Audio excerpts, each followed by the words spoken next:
I suspect she saw it might be divisive. Is a similar situation also in play here?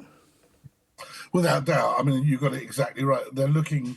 There's nothing to do with in terms of endearment between the royal family and the Australian people. There's no doubt that particularly this king, who was educated in Australia part of the time, absolutely loves his time in Australia, loves the frankness, the candour of Australian people, and always has done. But politically, he has to be invited and cannot interfere with the political situation. We saw all the hoo-ha that happened many years ago, and that it's a matter for the Australian people, which is they all feel very passionately about and have spoken about.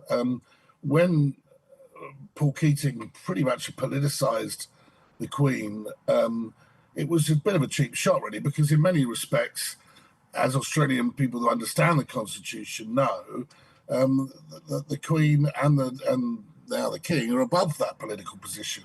And, they're represented by the Governor-General, usually for many, many, many years now, a senior member of, there's usually an Australian establishment, either military or political.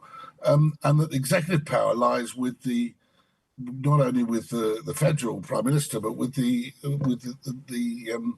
states and territories around Australia. So there is no way, and as the King, when he was Prince of Wales, delivered that speech, and the Queen before, would ever want to interfere with the political system in terms of influencing the Australian viewpoint politically, and they just wouldn't. And that, I think, is a misunderstanding when it comes to the whole Republican debate. Is whether it's what system you want. Do you want a presidential system like America, or do you want a presidential system like in Italy or Europe, or a parliamentary democracy with a constitutional monarchy, which seems to have worked very well over time? And I think that there's a lot of misconception by people about the whole system of monarchy, which is not, it has a role to play politically, but it is there to service the democracy and to make sure there are checks and balances